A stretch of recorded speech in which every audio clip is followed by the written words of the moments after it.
সমুদ্রের ঠিক মাঝখানে অবস্থিত রহস্যময় একটি দ্বীপ, যে দ্বীপের মধ্যে বেড়াতে এসেছিল বেশ কয়েকটি পরিবার। কিন্তু এই দ্বীপে আসাটাই যেন ছিল তাদের জীবনের সবচাইতে বড় ভুল, কারণ এটি ছিল এমন একটি দ্বীপ যেখানকার একদিন সময় ছিল প্রায় 100 বছরেরও বেশি। অর্থাৎ এই দ্বীপে সময় এতটা দ্রুত এগোতে থাকে যে এখানে আসার সঙ্গে সঙ্গেই মানুষের বয়স বাড়তে শুরু করে। এমনকি এই দ্বীপের মধ্যে কেউ একবার প্রবেশ করলে সে আর চাইলেও কখনো এখান থেকে বের হতে পারে না। এমনকি এই দ্বীপের মধ্যেই আটকা পড়ে বয়স বেড়ে এখানেই তাদের মৃত্যু হয়ে যায়। আর এমনই এক রহস্যময় দ্বীপের মধ্যে ফেসে যায় অনেকগুলো মানুষ। কিন্তু শেষ পর্যন্ত তাদের সঙ্গে কি ঘটেছিল, তারা কি এই ভয়ানক দ্বীপে সার্ভাইভ করে বেঁচে ফিরতে পেরেছিল, সেটাই আমরা দেখব আজকের এই মুভিটির গল্পে।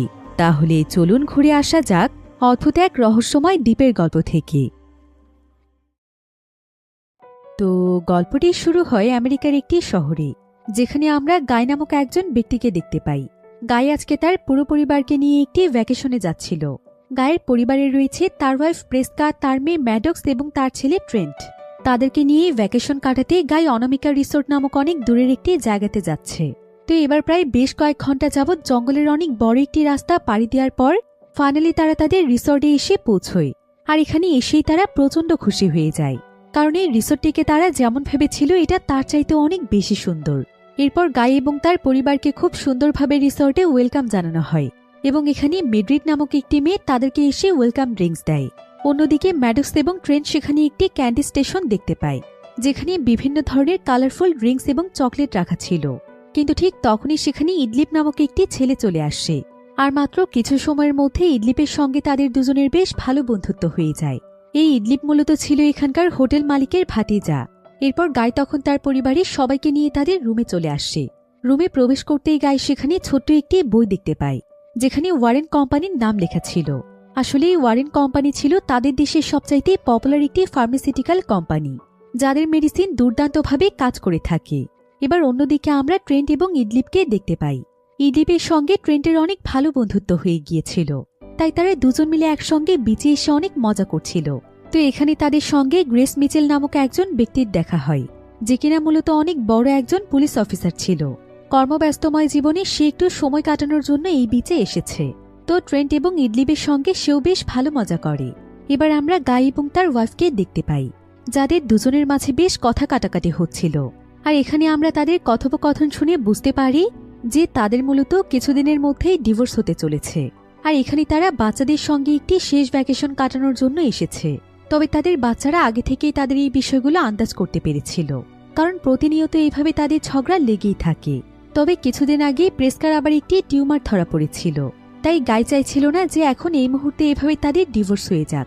সে এই সময় প্রেস্কার পাশে থাকতে চায়, কিন্তু প্রেস্কা তাকে বলে যে যেখানে দুটো মানুষের মধ্যে কোনো ভালোবাসাই নেই, সেখানে দয়া দেখিয়ে একসঙ্গে থাকার কোনো মানেই হয় না। অন্যদিকে আমরা গায়ের ছেলে ট্রেন্টকে দেখতে পাই। ট্রেন্ট হঠাৎ করে একটি অদ্ভুত লেটার দেখতে পায়, যেটা মূলত ইডলিপ তার জন্য লিখেছিল। আর সেই লেটারটিকে এক ধরনের পাজেলের মতো করে লিখেছে এবং সেইটা ট্রেন্টকে দিয়েছে সলভ করার জন্য। লেখাটি মূলত একটি কোড টাইপের লেখা ছিল। আর এই পাজেলের কাগজের সাথে এমন একটি কাগজ ছিল যেখানে প্রত্যেকটি কোড ডিকোড করা ছিল, অর্থাৎ কোন পাজেলে কোন লেটার হবে সেটা খুব ভালোভাবে দেয়া ছিল। তাই ট্রেন্ট ঠিক সেভাবেই এটাকে সলভ করার চেষ্টা করছিল। আর কিছুক্ষণের মধ্যে সে প্রত্যেকটি কোডকে ডিকোড করে সে লেটারগুলো বের করে ফেলে এবং সবগুলো মিলিয়ে পুরো একটি বাক্য বের হয়, যেখানে লেখা ছিল যে আগামীকাল এখানে আইসক্রিম খাওয়ার একটি কন্টেস্ট আছে। এটা দেখে ট্রেন্ট অনেক খুশি হয়ে যায়। এবার পরের দিন গাই যখন তার পরিবারকে নিয়ে ব্রেকফাস্ট করছিল, ঠিক তখনই তাদের কাছে হোটেলের ম্যানেজার চলে আসে।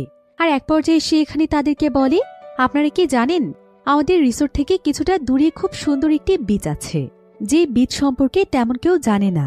এছাড়া অবাক করার বিষয় হচ্ছে পৃথিবীর ম্যাপের মধ্যেও বিচটি নেই, কিন্তু সেই বিচটি এত বেশি সুন্দর এবং আকর্ষণীয় বিচ, যেটা খুবই কম সংখ্যক মানুষই নিজের চোখে দেখার সুযোগ পায়। তাই আমি আমার রিসোর্টে আলাদাভাবে সেই বিচে যাওয়ার একটি ব্যবস্থা রেখেছি। তবে সেটা সমস্ত গেস্টদের জন্য নয়, বরং এটা শুধুমাত্র আপনাদের মতো কিছু স্পেশাল গেস্টদের জন্য। তাই আপনারা কি সেখানে যেতে চান? ম্যানেজারের এই সমস্ত কথা শুনে তারা সবাই অনেক খুশি হয়ে যায়, আর তারা সেই বিচে যাওয়ার জন্য খুবই এক্সাইটেড হয়ে পড়ে।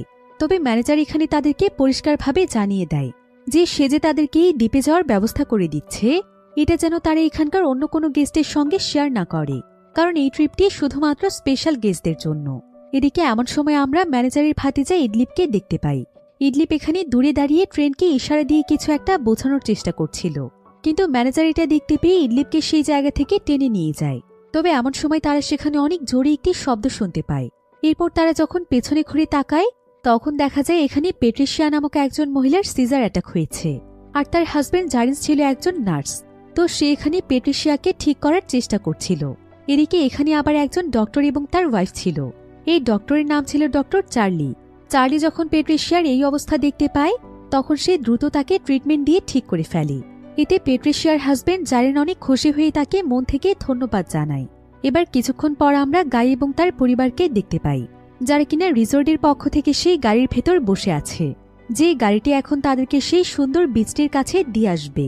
তবে এমন সময় ট্রেন তার ব্যাগের দিকে তাকিয়ে লক্ষ্য করে যে তার ব্যাগের মধ্যে ঠিক সেরকম আরও একটি চিঠি রাখা আছে, যেটা ইডলিপ তাকে দিয়েছিল। আর সুযোগ বুঝে ইডলিপ তাকে আবারও এই চিঠিটি দিয়ে গিয়েছে। ট্রেন এখানে সেই চিঠিটি বের করে পড়তেই চাইছিল, কিন্তু ঠিক এমন সময় সেখানে চার্লি এবং তার পরিবারও সেখানে চলে আসে, অর্থাৎ তারাও তাদের সঙ্গে সেই বিচটিতে যাচ্ছে। চার্লির পরিবারে ছিল তার ওয়াইফ ক্রিস্টেল, তার মেয়ে কারা এবং তার 7 বছর বয়সী বৃদ্ধ মা। সেই সাথে তাদের টম নামক একটি কুকুরও ছিল। এবার প্রায় বেশ কিছুক্ষণ জার্নির পর তারা সেই বিচের কাছে পৌঁছে যায়। তবে ড্রাইভার তাদেরকে একদম বিচের সামনে নয়, বরং বিচ থেকে কিছুটা দূরে নামিয়ে দেয়। এরপর গাই এবং চার্লি ড্রাইভারকে বলে তাদেরকে বিচের কাছে এগিয়ে দেওয়ার জন্য, কিন্তু ড্রাইভার এখানে কোনোভাবেই সেখানে যেতে চাইছিল না। সে এখানে অনেক জরুরি একটি কাজের অজুহাত দেখিয়ে কোনোমতে সেই জায়গা থেকে চলে যায়, আর তাদের সবাইকে তাদের ট্রিপ এনজয় করতে বলে। এরপর চার্লি এবং গায়ের পরিবারের সবাই হাঁটতে হাঁটতে একটি পাহাড়ের রাস্তার মাঝখানে পৌঁছে যায়। আর যখনই তারা পাহাড়ের অন্ধকার রাস্তা পার হয়ে যায় ঠিক তখনই তারা তাদের সামনে সেই সুন্দর বীজটিকে দেখতে পায়, যেটা কিনা সত্যি অনেক মনোমুগ্ধকর একটি বীজ ছিল এবং আশেপাশের জায়গাগুলো খুবই পরিষ্কার পরিচ্ছন্ন ছিল। বীজটির একপাশে ছিল সবুজ শ্যামলে ঘেরা সুন্দর একটি বন এবং অপর পাশে ছিল খুব সুন্দর দেখতে বিশাল বিশাল পাথরের পাহাড়। তাই সবাই এখানকার সৌন্দর্যে একদম মুগ্ধ হয়ে যায় এবং জায়গাটিকে এনজয় করতে শুরু করে। চার্লির মা এবং তার ছোট্ট মেয়ে কারা এখানে তাদের কুকুরের সাথে অনেক এনজয় করছিল, আর ট্রেন্ট এবং ম্যাডক্স সমুদ্রের ঢেউয়ের কাছে গিয়ে খেলছিল। তবে এমন সময় ম্যাডক্স দূরে একজন ব্যক্তিকে দেখতে পায়, আর তার কাছে এই ব্যক্তিকে খুব চেনা চেনা মনে হচ্ছিল। কিছুক্ষণ লক্ষ্য করে ম্যাডক্স বুঝতে পারে যে এই ব্যক্তি আর কেউ নয় বরং তাদের দেশের বিখ্যাত র্যাপার সেডান। ম্যাডক্স আবার সেডানের অনেক বড় একজন ফ্যান ছিল, তাই সে এখানে তার সঙ্গে কথা বলার জন্য অনেক এক্সাইটেড হয়ে যায়। কিন্তু তার বাবা গায়ে এখানে তাকে এমনটা করতে নিষেধ করে, কারণ সে যত বড়ই বিখ্যাত র্যাপার হোক না কেন সে একান্ত নিজের মতো করে একটু সময় কাটানোর জন্য এখানে এসেছে, তাই তাকে এভাবে ডিস্টার্ব করাটা একদম উচিত নয়। তাই ম্যাডক্স তখন দৌড়ে তার ভাই ট্রেন্টের কাছে চলে যায়, যে কিনা ডক্টর চার্লির মেয়ে কারার সঙ্গে খেলছিল। এরপর তারা 3 জন মিলে একসঙ্গে সেখানে অনেক মজা করে খেলতে থাকে। কিন্তু অন্যদিকে আমরা প্রেসকা এবং গাইকে দেখতে পাই, যার কিনা এখানে এসেও একদম চুপচাপ ছিল। এখানে আনন্দ করা তো দূরে থাক, তারা কেউ কারোর সঙ্গে কথাই বলছিল না। এতে করে বোঝাই যাচ্ছিল তাদের সম্পর্ক আসলে কতটা খারাপের দিকে যাচ্ছে। অন্যদিকে ট্রেন্ট, ম্যাডক্স এবং কারা খেলতে খেলতে এমন একটি জায়গাতে পৌঁছে যায় যেখানে অনেকগুলো পুরনো জিনিসপত্র পড়েছিল, আর এগুলো মূলত তাদের আগে যারা বেড়াতে এসেছিল তাদেরই জিনিসপত্র। কিন্তু অদ্ভুত ব্যাপার হচ্ছে সেখানে যে সমস্ত লোহা এবং স্টিলের জিনিসপত্র ছিল সেগুলোতে এমনভাবে জং পড়ে গিয়েছিল যেন মনে হচ্ছিল এগুলো বহু বছর পুরনো। ম্যাডক্স তখন তার মাকে ডেকে এগুলো দেখাতে চাইছিল, কিন্তু তার মা তাদেরকে সেই জায়গা থেকে সরে গিয়ে অন্য জায়গাতে খেলতে বলে, কারণ তার কাছে মনে হচ্ছিল তারা সেখানে ব্যথা পেতে পারে। এরপর দেখা যায় ট্রেন্ট গোসল করার জন্য পানির ভেতরে নেমে পড়ে, আর যখনই সে পানির কিছুটা গভীরে চলে যায় ঠিক তখনই তার সঙ্গে অদ্ভুত একটি জিনিসের ধাক্কা লেগে যায়। ট্রেন্ট দেখতে পায় যে এটা তো একটি মানুষের লাশ। ট্রেন্ট এতে প্রচণ্ড ভয় পেয়ে যায়, আর সে তাড়াতাড়ি করে পানি থেকে চিৎকার করতে করতে বেরিয়ে আসে। সবাই তখন দৌড়ে এসে জানতে চায় যে কি হয়েছে। ট্রেন্ট তখন তাদেরকে ইশারা দিয়ে দেখিয়ে দেয় যে সে সেখানে কিছু একটা দেখেছে। এরপর গাই এবং চার্লি যখন বিষয়টি চেক করতে যায় তখন তারা দেখতে পায় যে এটা তো একটি মেয়ের লাশ। এতে তারা অনেক বেশি ভয় পেয়ে যায়। তবে লাশটিকে দেখতে পেয়ে সিরেন নামক সেই র্যাপার সেখানে চলে আসে, কিন্তু অদ্ভুতভাবে তার নাক দিয়ে রক্ত পড়ছিল। তো সিরেন এখানে এসে সবাইকে বলে যে আজকেই তাকে এবং এই মেয়েটিকে এই দ্বীপে দিয়ে যাওয়া হয়েছিল। এখানে তারা দুজন ছাড়া তখন আর কেউ ছিল না। তবে হঠাৎ করে মেয়েটি সমুদ্রে গোসল করার জন্য নেমে পড়ে। তখন থেকে সে আর ফিরে আসেনি, আর এতক্ষণ যাবৎ সেও এখানে চুপচাপ বসেছিল।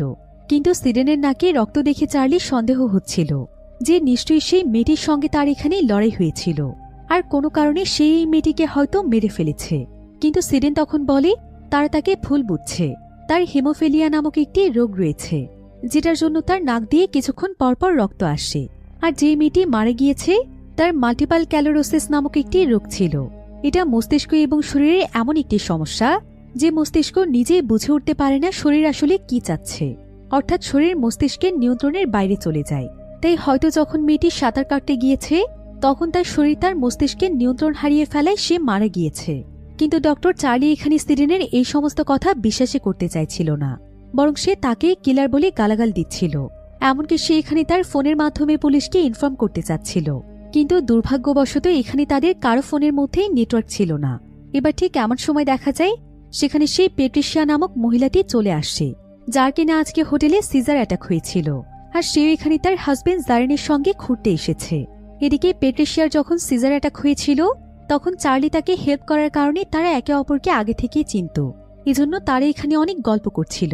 কিন্তু ঠিক তখনই সেখানে চার্লির ওয়াইফ ক্রিস্টিন সেখানে দৌড়ে আসে। আর সে চার্লিকে জানায় যে তার মায়ের শরীর খারাপ হয়ে গিয়েছে, সে অদ্ভুত আচরণ করছে। চার্লি তখন সেখানে দৌড়ে চলে যায়।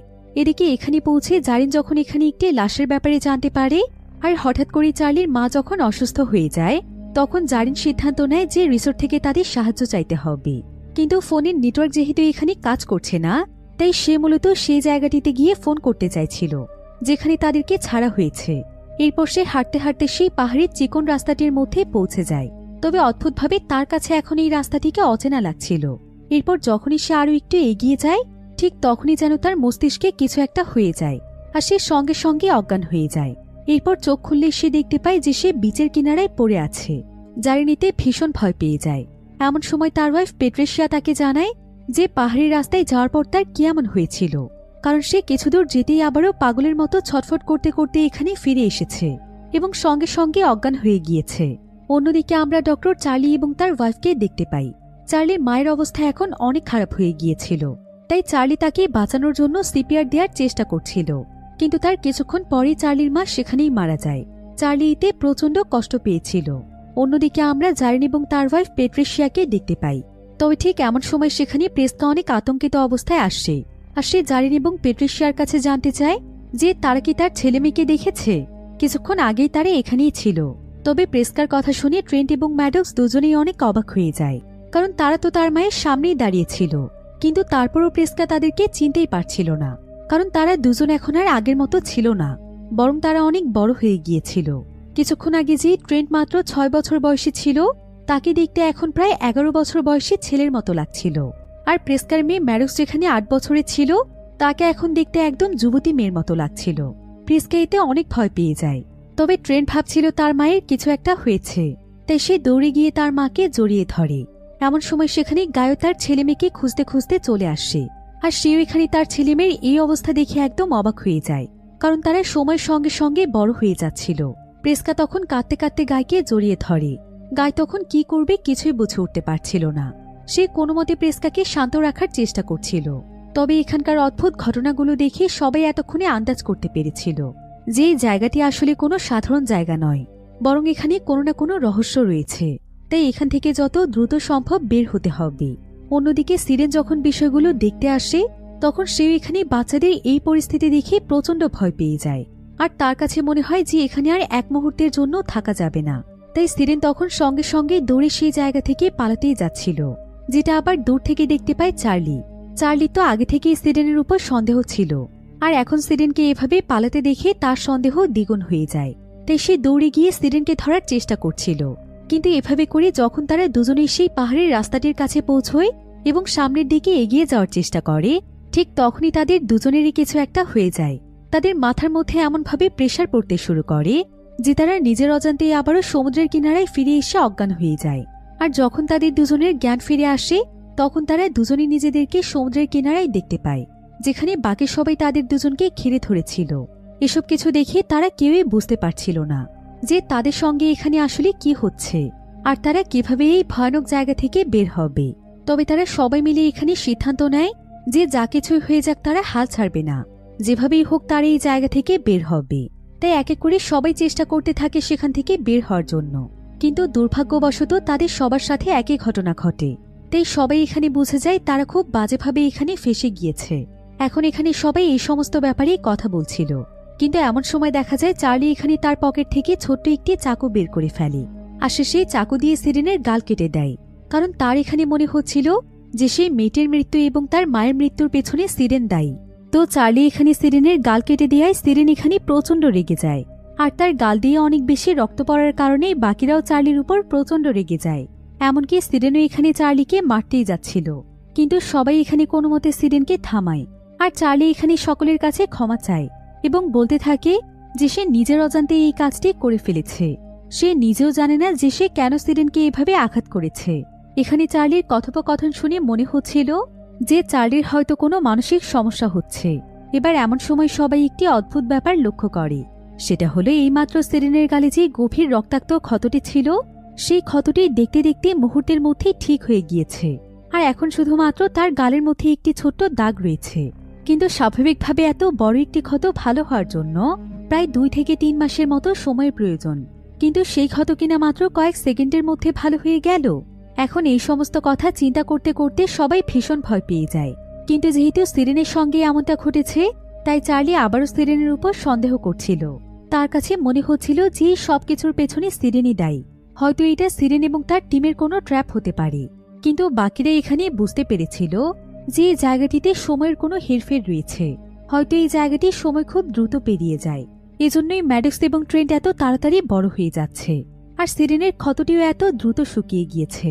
এদিকে এমন সময় দেখা যায় চার্লিদের সঙ্গে তাদের টম নামক যে ছোট্ট পোষা কুকুরটি ছিল, যে কিনা কিছুক্ষণ আগে অনেক সুন্দরভাবে খেলে বেড়াচ্ছিল, সেই টম এখন মৃত্যুর কোলে ঢলে পড়েছে। আর চার্লি এবং বাকি সবাই যখন তাকে দেখতে আসে, তখন কিছুক্ষণের মধ্যেই সে মারা যায়। আর এইটুকু সময়ের মধ্যে কুকুরটির আকৃতিতেও পরিবর্তন এসেছিল, অর্থাৎ কুকুরটি বড় হয়ে গিয়েছিল। এর মানে হচ্ছে কুকুরটিও এখানে অস্বাভাবিকভাবে বেড়ে গিয়েছে এবং তার বয়স হয়ে যাওয়ায় সে মৃত্যুবরণ করেছে। এদিকে ঠিক এমন সময় দেখা যায় প্রেস্কা হঠাৎ করেই অসুস্থ হয়ে যায়। তার পেটের মধ্যে প্রচণ্ড ব্যথা শুরু হয়ে যায়। গাই তখন এখানে সবাইকে বলে যে প্রেস্কার পেটে একটি ছোট্ট টিউমার রয়েছে, হয়তো এটাই টিউমারেরই ব্যথা হতে পারে। সবাই তখন প্রেস্কার টিউমারটিকে চেক করছিল। আর যেহেতু এখানে চার্লি একজন ডক্টর ছিল এবং জারেন একজন নার্স ছিল, তাই তারা টিউমারের ব্যাপারে বেশ ভালোভাবেই জানত। তবে প্রেস্কা এখানে চিৎকার করতে করতে অজ্ঞান হয়ে যায়। তখন সবাই মিলে প্রেস্কার পেটের দিকে তাকিয়ে দেখতে পায় যে অদ্ভুতভাবে প্রেস্কার পেটের টিউমারটি অনেক বড় হয়ে যাচ্ছে।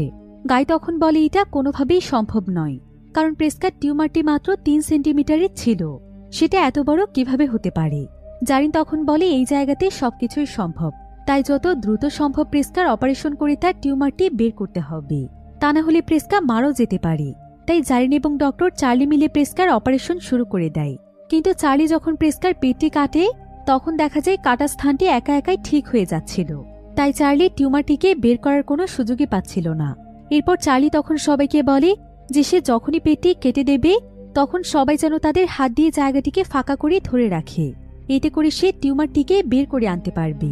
এরপর চার্লির কথা মতো চার্লি যখন তার পেট কেটে দেয়, তখন সবাই তার পেটের কাটা অংশটিকে টেনে ধরে, ফলে চার্লি খুব দ্রুত সময়ে টিউমারটিকে বের করে নিয়ে আসে। এরপর তারা সবাই হাত সরিয়ে দিলে দেখা যায় প্রেস্কার অপারেশনের জায়গাটি সঙ্গে সঙ্গে ঠিক হয়ে যায় আর তার জ্ঞান ফিরে আসে। অন্যদিকে সিরেন একটু হাঁটতে হাঁটতে সেই মেয়েটির লাশের কাছে চলে আসে, যে কিনা তার সঙ্গে এসে এখানে মারা গিয়েছিল। আর সে কোনো কিছু চিন্তা না করে যখনই লাশের উপর থেকে কাপড় সরিয়ে দেয়, তখন সে প্রচণ্ড ভয় পেয়ে গিয়ে সেখানে চিৎকার করে ওঠে। আর সে সবাইকে এখানে আসতে বলে। এরপর সবাই এখানে এসে দেখতে পায় যে সে মেয়েটির লাশটি এখন একদম পুরোপুরি একটি কঙ্কালে পরিণত হয়েছে। সেখানে লাশের কোনো রক্ত মাংসের চিহ্ন পর্যন্ত ছিল না। এটা দেখে তারা সবাই অনেক ভয় পেয়ে যায়। বিশেষ করে প্রেস্কা তো একদম অবাক হয়ে গিয়েছিল, কারণ প্রেস্কা মূলত একটি মিউজিয়ামে কাজ করত, তাই সে জানত যে একটি লাশের এভাবে পচতে কত বেশি সময় লাগতে পারে। এরপর তারা সবাই একে অপরের দিকে তাকিয়ে লক্ষ্য করে যে আস্তে আস্তে তাদের বয়সও বেড়ে যাচ্ছে, তাদের চেহারায় ভাঁজ পড়তে শুরু করেছে। অর্থাৎ এখানে আরও বেশি সময় থাকলে বয়স বৃদ্ধির সঙ্গে সঙ্গে তারা সবাই মারা যেতে পারে। এদিকে প্রেস্কা যেহেতু একটি মিউজিয়ামে কাজ করত, তাই সে এখানে তার বাচ্চাদের শারীরিক বৃদ্ধি এবং এখানকার সময়ের উপর নির্ধারণ করে বলে যে এখানে প্রতি ঘন্টায় প্রায় 2 বছরের মতো সময় পার হয়ে যায়। এখন সবাই মিলে এখানে হিসেব করে দেখতে পায় যে এখানে প্রতি ঘন্টায় যদি 2 বছর করে সময় পার হয়ে যায়, তাহলে এখানে একদিনে পার হয়ে যাবে প্রায় 50 বছরের বেশি সময়। তাই যদি তারা আগামীকাল পর্যন্ত এখানে থাকে, তাহলে শুধুমাত্র তাদের বাচ্চাদেরকে বাদ দিয়ে তারা সবাই মারা যাবে। তাই সবাই এখান থেকে বের হওয়ার রাস্তা খোঁজার চেষ্টা করছিল।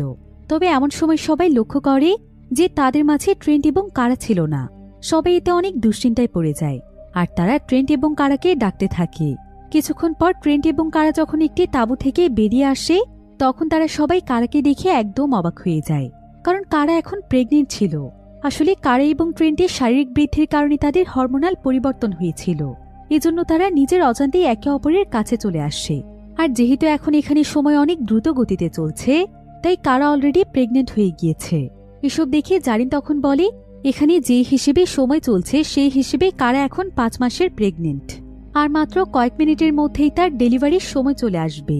একথা শুনে প্রেসকা তার মেয়ের জন্য অনেক ভয় পেয়ে যায়, আর কারো এখানে অনেক বেশি আতঙ্কিত হয়ে ওঠে। আর মাত্র কয়েক মিনিটের মধ্যেই দেখা যায় সেখানে কারার লিভার পেইন শুরু হয়ে যায়। সবাই তখন কারাকে একটি জায়গাতে শুইয়ে তার ডেলিভারি করিয়ে ফেলে। কিছুক্ষণের মধ্যেই নতুন একটি বাচ্চার কান্নার আওয়াজ শুনতে পেয়ে সবাই অনেক খুশি হয়ে যায়, আর সবাই দৌড়ে বাচ্চাটিকে দেখতে আসে। কিন্তু ততক্ষণে বাচ্চাটি মারা যায়। আসলে এখানকার সময় যেহেতু মানুষের কোষের উপর কাজ করছিল তাই এত দ্রুতগতির কার্যকারিতায় বাচ্চাটি তার শরীরে মানিয়ে নিতে পারেনি, এজন্য জন্মের কিছুক্ষণ পরে সে মারা যায়। তাই মুহূর্তের মধ্যে সবার খুশি যেন এখানে শেষ হয়ে যায়। বিশেষ করে ট্রেন্ট তো এখানে একদম পাগলের মতো হয়ে গিয়েছিল, কারণ সে তার জীবনে প্রথমবার বাবা হতে যাচ্ছিল। কিন্তু এভাবে চোখের সামনে নিজের সন্তানের মৃত্যু দেখাটা কোনো বাবার পক্ষেই সম্ভব নয়। তবে সবাই তাকে এখানে সান্ত্বনা দেওয়ার চেষ্টা করছিল। অন্যদিকে ডক্টর চার্লির মানসিক অবস্থা অনেকটাই খারাপ হয়ে গিয়েছিল। আসলে তার আগে থেকে একটি মানসিক ডিসঅর্ডার ছিল, আর এখানে আসার পর সেটা আরো ভালোভাবে দেখা দিয়েছে। এখন তো সে এখানে আরো আবল তাবল কথা বলতে শুরু করেছে। এমনকি সে এখানে সবকিছুর জন্য এখন জারিনকে দায়ী মনে করছে। সে জারিনকে বলছে জারিনের জন্য নাকি তারা এখানে ফেঁসে গিয়েছে। এরপর সে এখানে জারিনকে তার চাকু দিয়ে মারতে যাচ্ছিল। তবে এমন সময় তার ওয়াইফ ক্রিস্টিন তাকে শান্ত করার চেষ্টা করে, কিন্তু চার্লির মস্তিষ্কের অবস্থা এতটাই খারাপ হয়ে গিয়েছিল যে সে এখানে তার ওয়াইফ ক্রিস্টিনকেও অনেক উল্টোপাল্টা কথা বলতে শুরু করে। ক্রিস্টিনের আসলে ক্যালসিয়াম জনিত একটি রোগ ছিল, যার কারণে সে অনেক বেশি রোগা ছিল। আর এখন যেহেতু সময়ের সঙ্গে সঙ্গে তার বয়স বেড়ে চলেছে তাই চার্লি এখানে তাকে বলে তার মতো কুৎসিত মেয়ে সে কোনোদিনও দেখেনি, আর আজ থেকে সে তাকে তার চোখের সামনে দেখতে চায় না। এখন নিজের হাজবেন্ডের মুখে এমন কথা শুনে ক্রিস্টিন অনেক বেশি কষ্ট পায়, কারণ ক্রিস্টিন সবসময় নিজেকে নিয়ে অনেক প্রাউড ফিল করত, আর সে নিজেকে খুবই সুন্দরী ভাবত এবং সবসময় নিজেকে ফিট এবং সুন্দর রাখার চেষ্টা করত। কিন্তু এখানে সময়ের সঙ্গে সঙ্গে তার বয়স বৃদ্ধির কারণে নিজের সৌন্দর্য হারিয়ে এমন কথা শোনার পর সে এটা মানতে পারছিল না। তাই সে সেখান থেকে উঠে সকলের কাছ থেকে অনেক দূরে গিয়ে একটি জায়গাতে বসে থাকে। অন্যদিকে আমরা সিরেনকে দেখতে পাই। সিরেনও এসব কিছুর উপর অনেক বিরক্ত হয়ে একটি জায়গাতে বসেছিল এবং সে বোঝার চেষ্টা করছিল যে আসলে কি করলে এই জায়গা থেকে সে বের হতে পারবে। কিন্তু এদিকে চার্লি পুরোপুরিভাবে তার মানসিক ভারসাম্য হারিয়ে ফেলেছিল। তাই সে যখনই তার সামনে সিরেনকে দেখতে পায় তখন সে যেন একদম পাগলের মতো হয়ে যায়, আর সে সঙ্গে সঙ্গে সিরেনের উপর হামলা করে বসে। সে এখানে মারতে মারতে অনেক নির্মমভাবে সিরেনকে মেরে ফেলে, আর সবাই সিরেনের চিৎকার শুনে দৌড়ে আসে।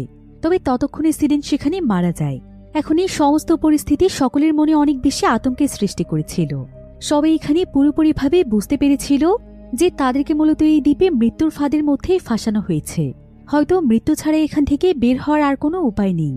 তবে এমন সময় অনেক অদ্ভুত একটি জিনিস লক্ষ্য করা যায়, সেটা হলো এই বীচ থেকে অনেক দূরের একটি পাহাড়ের উপরে একজন ব্যক্তিকে দেখা যায়, যে কিনা কোনো একটি যন্ত্রের সাহায্যে এখানকার প্রত্যেকটি মানুষের উপর নজর রাখছিল। এদিকে এবার বীচের সামনে দাঁড়িয়ে সবাই প্ল্যান করছিল যে কিভাবে তারা এখান থেকে বের হতে পারবে। তবে এমন সময় জারিন বলে যে তার এখানে আর অপেক্ষা করার সময় নেই, কারণ তার ওয়াইফ প্যাট্রিশিয়ার যে কোনো সময় সিজার অ্যাটাক হতে পারে, আর সঠিক সময়ে মেডিসিন না পেলে সে মারা যাবে। তাই তাকে যেভাবেই হোক এখান থেকে বের হওয়ার রাস্তা বের করতে হবে। জারিন আসলে এখানে আসার পর একটি জিনিস লক্ষ্য করেছিল যে প্যাট্রিশিয়া এই দ্বীপে আসার পর তার একবারের জন্য সিজার অ্যাটাক হয়নি, যেটা কিনা খুবই অদ্ভুত একটি বিষয় ছিল, কারণ এতক্ষণে তার অনেকবার সিজার অ্যাটাক হয়ে যাওয়ার কথা। এদিকে জারিন এখানে সবার এবং প্যাট্রিশিয়ার কাছ থেকে বিদায় নেয়, আর সে সিদ্ধান্ত নেয় যে সে সমুদ্রের সাঁতার কেটে অপর প্রান্তে যাবে এবং যেভাবেই হোক সে বের হওয়ার রাস্তা খুঁজে বের করবে।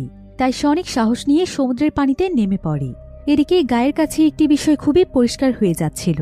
সে এখানে আসার পর বুঝতে পেরেছে যে সেই রিসোর্টের ম্যানেজার আসলে সেই সমস্ত মানুষদেরকে এই বীচটিতে পাঠিয়েছে যাদের পরিবারের কারো না কারো অনেক বড় কোনো রোগ রয়েছে, যেমন তার ওয়াইফের একটি টিউমার ছিল, আর প্যাট্রিশিয়ার রয়েছে সিজার অ্যাটাক, ডক্টর চার্লির রয়েছে মানসিক সমস্যা, চার্লির ওয়াইফের আবার রয়েছে ক্যালসিয়াম জনিত সমস্যা।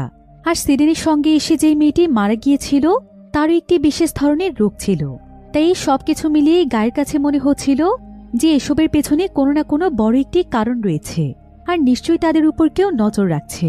এবার অন্যদিকে আমরা ম্যাডক্স এবং তার মা প্রেস্কাকে দেখতে পাই।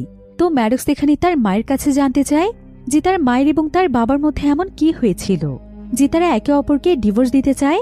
তখন প্রেস্কা তাকে সরাসরি জানিয়ে দেয় যে বিয়ের পর থেকে গাই তাকে কোনোদিনও ঠিকমতো সময় দেয়নি। সে শুধুমাত্র টাকা দিয়েই তার সমস্ত দায়িত্ব পালন করে গিয়েছে। ওয়াইফ হিসেবে তার যে অধিকার রয়েছে সেটুকুও সে ভালোভাবে পালন করেনি। এমনকি তার যখন টিউমার হয়েছিল সেই অসুস্থতার সময় সে তাকে পাশে পায়নি। এজন্য সে পরবর্তীতে অন্য একজন ব্যক্তির সাথে ডেট করেছে এবং সে তাকেই ভালোবেসে তার কাছেই ফিরে যাবে। সে তার বাবা গাইকে তার জীবনে রাখতে চায় না। কিন্তু ম্যাডক্স খুব ভালোভাবেই জানত যে তার বাবা কাজের জন্য যতই ব্যস্ত থাকুক, কিন্তু সে তার পরিবারের প্রত্যেকটি মানুষকে অনেক ভালোবাসে। আর পরিবারের জন্যই তো সে এত কষ্ট করে মানুষের চাকরি করছে। তবে তার মা তার বাবাকে ভুল বুঝে শেষ পর্যন্ত অন্য একজন ব্যক্তিকে ভালোবেসেছে।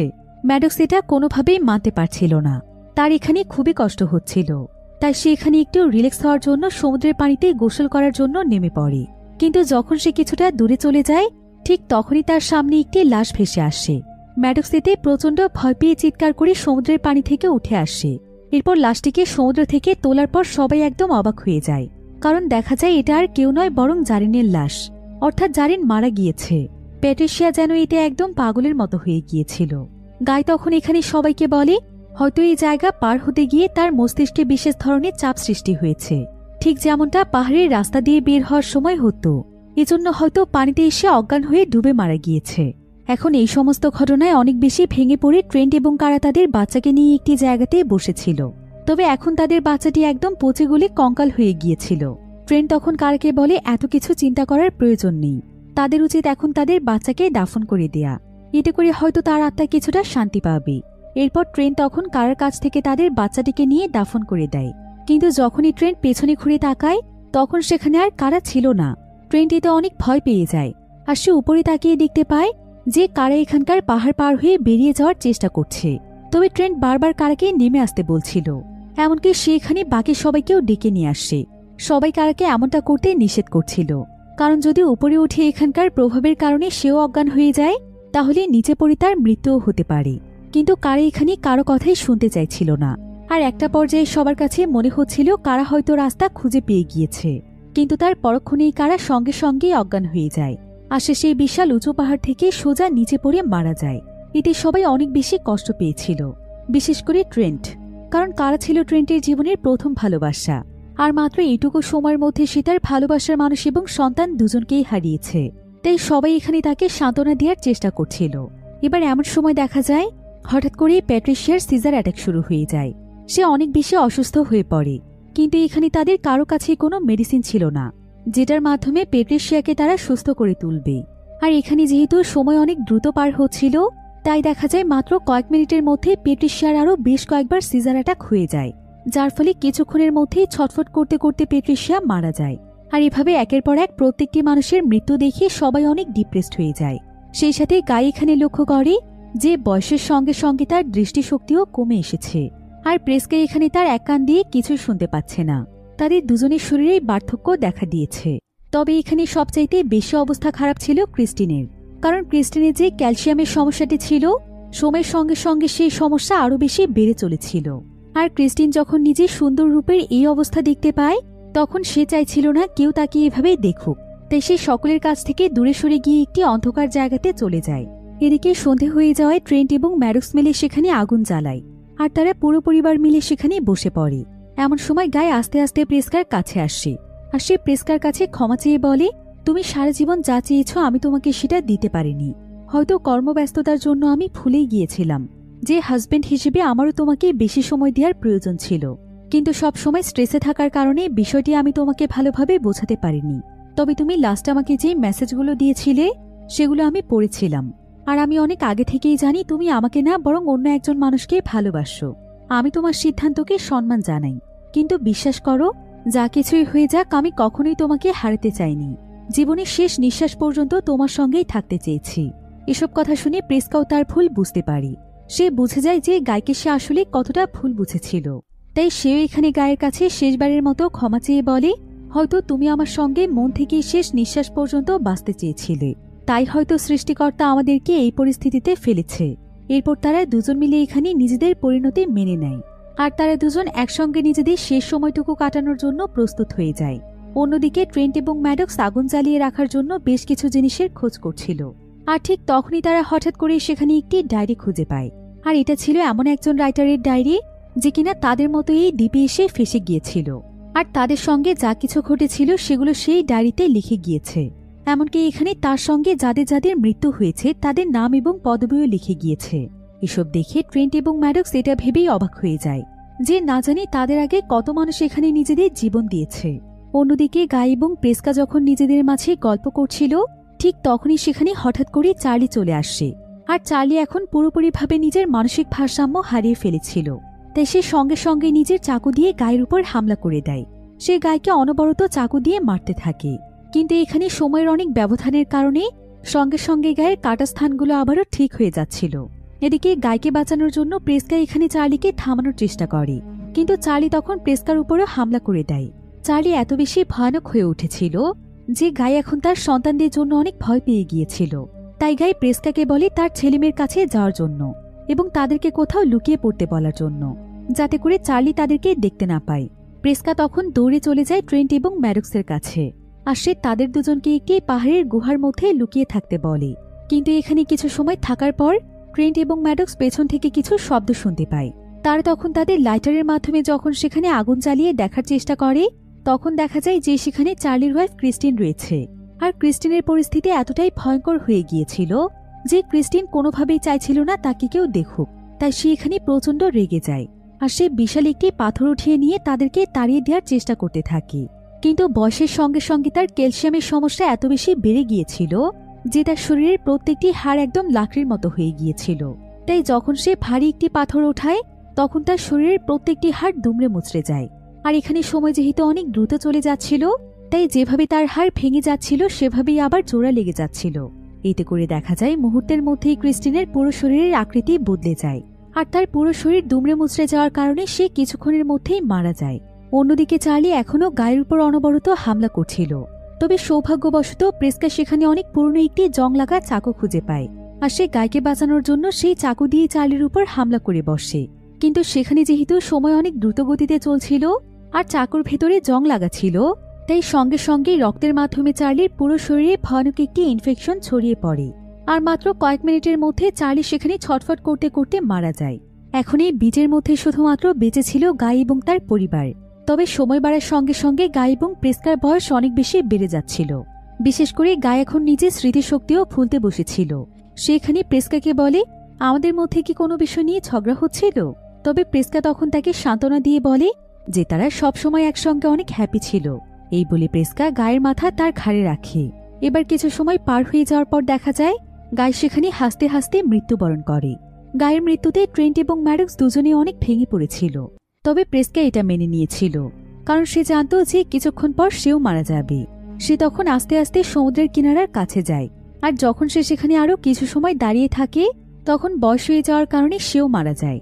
এদিকে ম্যাডক্স এবং ট্রেন্ট তাদের মা বাবা দুজনকেই হারিয়ে একদম দিশেহারা হয়ে পড়ে।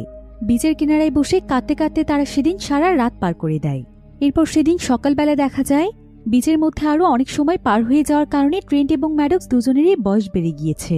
এখন তারাও বেঁচে ফেরার আশা ছেড়ে দিয়ে সেখানে চুপচাপ সময় কাটাতে শুরু করে। তারা সেখানে বালু দিয়ে ক্যাসেল বানাতে শুরু করে। কিন্তু ঠিক এমন সময় ট্রেন্টের মনে পড়ে যায় যে যখন তারা এখানে আসছিল তখন সেই রিসোর্টের ম্যানেজারের ভাতিজা ইডলিপ তাকে একটি চিঠি দিয়েছিল, যেটা কিনা মূলত কোড ল্যাঙ্গুয়েজ দিয়ে লেখা ছিল।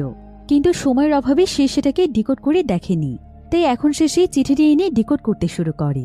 আর ডিকোড করার পর সেখানে একটি বাক্য বের হয়, সেটা হলো আমার আঙ্কেলের কোরাল একদমই পছন্দ না। ট্রেন্ট এতে বুঝতে পারে যে কোরাল শব্দটির মাধ্যমে ইডলিপ হয়তো তাকে কোনো ইঙ্গিত দিতে চেয়েছে। হতে পারে কোনো কোরালের মাধ্যমে হয়তো এই জায়গা থেকে বের হওয়া সম্ভব। আর কোরাল হচ্ছে সামুদ্রিক কিছু ছোট ছোট প্রাণী যারা কিনা একসঙ্গে একত্রিত হয়ে বিশাল বড় পাথরের মতো একটি জায়গা তৈরি করে ফেলে। আর কোরালকে দেখতে অনেকটা গাছের শেকড়ের মতো মনে হয়। তো ট্রেন্ট এবং ম্যাডক্স এখানে সিদ্ধান্ত নেয় যে তারা এখানকার কোরাল খুঁজে বের করবে। হতে পারে এটাই তাদের বেঁচে ফেরার শেষ একটি সুযোগ। এরপর তারা দুজন যখন সমুদ্রের পানির দিকে তাকায় তখন তারা সেখানে বিশাল বড় একটি কোরাল দেখতে পায়। আর তারা আস্তে আস্তে সেই কোরালের দিকে এগিয়ে যায়। কোরালটির মধ্যে যেতেই দেখা যায় যে সত্যি সত্যি কোরালটির মাঝখানে একটি সুড়ঙ্গ রয়েছে। এটাই হয়তো এই জায়গা থেকে বের হওয়ার রাস্তা। তাই তারা দুজন মিলে তখন কোরালের সেই সুড়ঙ্গটি পার হওয়ার চেষ্টা করছিল। কিন্তু এমন সময় দেখা যায় কোরালের একটি জায়গাতে ম্যাডক্সের জামা আটকে যায়। আর ট্রেন তখন তাকে বাঁচানোর জন্য পেছনে ফিরে আসছে। অন্যদিকে পাহাড়ের উপর থেকে যে ব্যক্তি তাদের উপর নজর রাখছিল, সেই ব্যক্তি আসলে আর কেউ নয় বরং সেই ড্রাইভার, যে কিনা তাদের সবাইকে এখানে রাখতে এসেছিল। তো সে এখানে অনেক সময় যাবৎ ট্রেন্ট এবং ম্যাডক্সের উপর নজর রাখছিল। আর অনেক সময় পার হয়ে যাওয়ার পরও ট্রেন্ট এবং ম্যাডক্স যখন পানি থেকে উঠে আসছিল না, তখন সে বুঝতে পারে যে তারা দুজনও মারা গিয়েছে। সে তখন তার বেসে ফোন দিয়ে জানিয়ে দেয় যে এখানকার সবাই এখন মারা গিয়েছে। সে এক্ষুনি সমস্ত রেজাল্ট এবং ডেটা নিয়ে আসছে। এরপর দেখা যায় সেই ড্রাইভার সঙ্গে সঙ্গে সেই রিসোর্টের নিচের একটি বেসমেন্টে চলে আসছে, যেটা কিনা মূলত একটি ল্যাব ছিল। সেখানে কয়েক শত ডক্টর আলাদা আলাদা এক্সপেরিমেন্টের উপর ব্যস্ত ছিল। আর এখানে আমরা জানতে পারি যে রিসোর্ট তো শুধুমাত্র দেখানোর জন্য, বরং এই রিসোর্টের আড়ালে রয়েছে ভয়ানক এক এক্সপেরিমেন্ট। আসলে গাই এখানে যে ফার্মাসিউটিক্যাল কোম্পানির বইটি দেখতে পেয়েছিল, যেটা কিনা তাদের দেশে অনেক বেশি বিখ্যাত ছিল, সেই ওয়ারেন কোম্পানি মূলত এই রিসোর্টটিকে পরিচালনা করে। আসলে এই রিসোর্টের পাশে সেই বিচের জায়গাটি ছিল সত্যি সত্যিই রহস্যময়। অর্থাৎ সেখানে কেন সময় এভাবে দ্রুত কাটত এই ব্যাপারে কেউ জানত না। কিন্তু রিসোর্টের ম্যানেজার যখন এই বিষয়টি জানতে পারে, তখন তারা এই জায়গাটিতে বিশাল বড় কাজে লাগানোর সিদ্ধান্ত নেয়। তাই তারা এই ওয়ারেন ফার্মাসিউটিক্যাল কোম্পানির সাথে জুড়ে যায় আর তাদের রিসোর্টের বিজ্ঞাপন বিভিন্ন হসপিটালে দিয়ে দেয়, যাতে করে যে কোনো অসুস্থ মানুষ তাদের অফার দেখতে পেয়ে এখানে সময় কাটানোর জন্য আসে। আর তাদের রিসোর্টে আসার পর কৌশলে তারা মানুষদেরকে সেই বীজের মধ্যে পাঠিয়ে দেয়। এই কাজটি মূলত তারা এই কারণেই করে, কারণ তারা প্রতিনিয়ত বিভিন্ন ধরনের মেডিসিনের উপর এক্সপেরিমেন্ট চালিয়ে যাচ্ছিল। তাই যখনই তাদের রিসোর্টে কোনো মানুষ আসে, অর্থাৎ বিশেষ করে যারা পেশেন্ট আসে, তারা রিসোর্টে ড্রিঙ্কসের মাধ্যমে তাদেরকে সেই এক্সপেরিমেন্ট করা মেডিসিনগুলো খাইয়ে দেয় এবং এরপর কৌশলে সেই বীজের মধ্যে পাঠিয়ে দেয়। আর বীজটিতে যেহেতু একদিনের মধ্যে কয়েক বছর সময় পার হয়ে যায়, যার কারণে রিসার্চ টিমের সবাই বুঝতে পারে যে তারা যে মেডিসিনটি আবিষ্কার করেছে সেটা কতটুকু কার্যকর হয়েছে। অর্থাৎ যে মেডিসিনের উপর রিসার্চ সম্পূর্ণ করতে তাদের যুগের পর যুগ সময় লাগত, সেখানে তারা একদিনের মধ্যে সেই মেডিসিনের রেজাল্ট পেয়ে যায় এবং পরবর্তীতে সেগুলো তারা বাজারে লঞ্চ করে দেয়। আর এসব কিছুর মূলে রয়েছে সেই রিসোর্টের ম্যানেজার। তো সেই ম্যানেজার এখানে তার পুরো টিমকে বলে যে তাদের এবারের মিশনটিও সাকসেসফুল হয়েছে। তারা সফলভাবে সিজার অ্যাটাকের মেডিসিন তৈরি করে ফেলেছে। পেট্রিশিয়া, যার কিনা বারবার সিজার অ্যাটাক হতো, তাকে সেই মেডিসিনটি দেওয়ার পর সে যতটুকু সময় সেই বিচে সার্ভাইভ করেছে, সেটা ছিল প্রায় 16 বছরের সমান। আর 16 বছরে তার একবারের জন্য সিজার অ্যাটাক হয়নি। তার মানে তারা তাদের এক্সপেরিমেন্টে সফল হয়েছে। এখন তারা এই সিজার অ্যাটাকের মেডিসিন বাজারে লঞ্চ করতে পারবে। তাই তারা সবাই মিলে এই বিষয়টিকে সেলিব্রেট করছিল। আর একদিকে তাদেরই আরেকটি টিম সেই সমস্ত মানুষদের সমস্ত তথ্য রিমুভ করে দিচ্ছিল, যাদেরকে মূলত সেই বীজটিতে পাঠানো হয়েছে, যাতে করে তাদের কোনো অস্তিত্বই খুঁজে না পাওয়া যায়।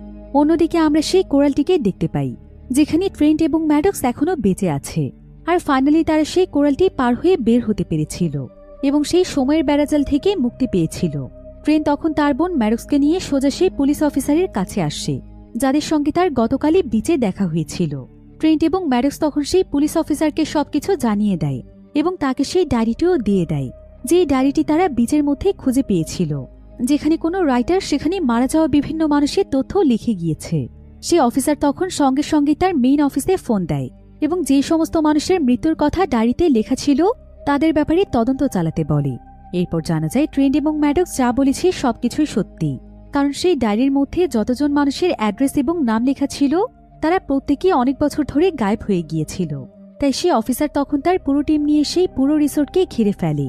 আর তারা সেই গোপন ল্যাবটিকেও খুঁজে পেয়ে সঙ্গে সঙ্গে সেখানে সিল মেরে দেয় এবং এই জঘন্য কাজের সঙ্গে যতজন মানুষ জড়িত ছিল তাদের সবাইকে এখানে অ্যারেস্ট করে নিয়ে যাওয়া হয়। এমন সময় আবার ট্রেন্ট এবং ম্যাডক্স ইডলিপকে দেখতে পায়। তারা দুজন তখন তাকে এসে ধন্যবাদ জানায়, কারণ ইডলিপের জন্য এই সত্যটা সকলের সামনে চলে এসেছে। তবে তারা বড় হয়ে যাওয়ার কারণে ইডলিপ তাদেরকে চিনতে পারছিল না। কিন্তু ট্রেন্ট যখন তাকে তার সেই চিঠিটি দেয়, তখন সে ট্রেন্ট এবং ম্যাডক্সকে চিনতে পারে এবং তাদেরকে বেঁচে ফিরতে দেখে সে অনেক খুশি হয়ে যায়। যদিও ট্রেন্ট এবং ম্যাডক্সের জীবন সাধারণ মানুষের মতো অর্থবহ হয়ে ওঠেনি। এইটুকু সময়ের মধ্যে তারা জীবন থেকে বহু বছর সময় হারিয়ে ফেলেছে। তারপরও তারা নিজেদের সাহসিকতা এবং বুদ্ধি দিয়ে যে কাজটি করতে পেরেছে, সেটার জন্য হয়তো তাদের মতোই আরো হাজার হাজার মানুষের জীবন বেঁচে যাবে। তাই পুরো পুলিশ টিম তাদের এই সাহসিকতার জন্য তাদেরকে সম্মান জানায়। ফাইনালি ম্যাডক্স এবং ট্রেন্টের আপ্রাণ চেষ্টা করার পর এই ভয়ানক এক্সপেরিমেন্টটি চিরদিনের জন্য বন্ধ হয়ে যায়। আর এমনই একটি থ্রিলিং এন্ডিংয়ের মাধ্যমে গল্পটি এখানেই শেষ হয়ে যায়।